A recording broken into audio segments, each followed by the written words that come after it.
To the Galactic Council, humanity was a delightful mistake. Oh, they were technically sentient, just barely. Their early days of council membership were full of baffling incidents. A diplomat who thought the Grand Chancellor's crown was a party hat. A delegation that brought snacks labelled spicy crybaby chips, taste the suffering.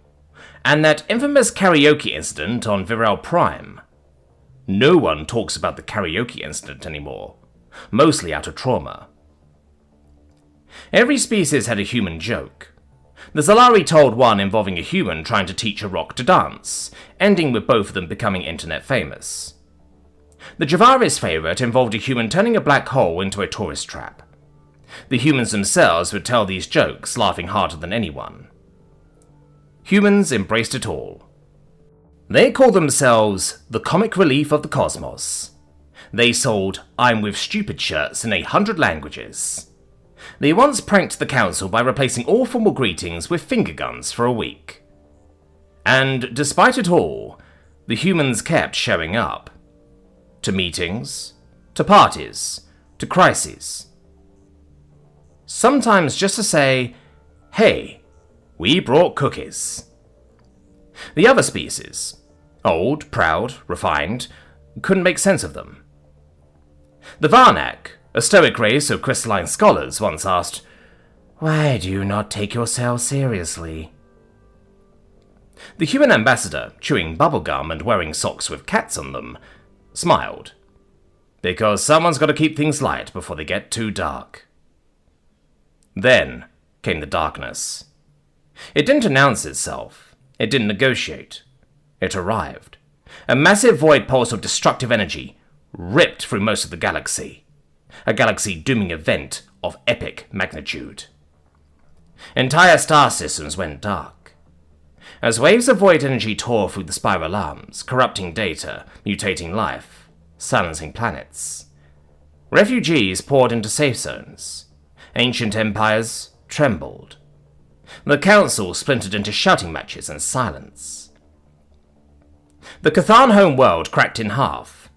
The Azari lost their sun to entropy. The proud Zalari were overrun by their own AI defense grid, which turned on them without warning. And amidst the horror, 1,000 different species waited. Waited for someone to do something. And someone did. They didn't ask for permission. They didn't wait for protocols. The first human relief ships were ugly, haphazardly patched together, flying under banners like Team Spicy Disaster and Operation Hugs and Duct Tape. They brought food, water, medicine and laughter, but most of all they brought hope. A Zalari elder watched in confusion as humans unloaded crates while singing something about Sweet Caroline. A Javari child was carried out of a burning city by a human in a pink exosuit, with a smiley face sticker on the chest plate. "Hold tight, buddy," the human said, panting. "I got you." "But why?" the child asked. The human never responded. He calmly got the child to safety and went back into the inferno to aid others, never once stopping. The fungus flood on Malgor 3. Humans built a dam out of shipping containers, old vending machines, and the dismantled pieces of a roller coaster they found in orbit. "Structural integrity?" a Malgori engineer asked in horror. "Oh, nah," said the lead human. "We used optimism and zip ties." It held.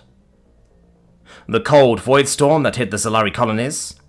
Humans set up thermal shields using the heat from their engines and their own bodies, sleeping in rotation so the Zalari civilians could survive. The Zalari, who once laughed at human clumsiness, composed a new symphony in honor of the warm-blooded ones who carried fire in their hearts. The council tried to understand. Why would they help those who mocked them? And a tired Grease Street engineer replied, "Because it's not about who laughed, it's about who needs help now." They weren't clowns anymore. Well, they were, but on purpose. They wore the jokes like armor. They made light of the darkness. They pulled others into the warmth of it. They let people breathe again. The Grand Chancellor once asked a human commander, Admiral Ria Mendez, how her people kept morale in the face of despair. She just grinned. You ever try to panic when someone's offering you hot chocolate and a bad pun? He had not, but now he understood. When the void pulse receded, mysteriously vanishing as fast as it came, the galaxy counted its scars. It also counted its saviors. The council called for a ceremony to honor the brave and the fallen. As names were read, reflected moments of silence respected, and noble species stood tall, a cheer went up when it came time to honor humanity. They didn't walk the stage in formation. They danced.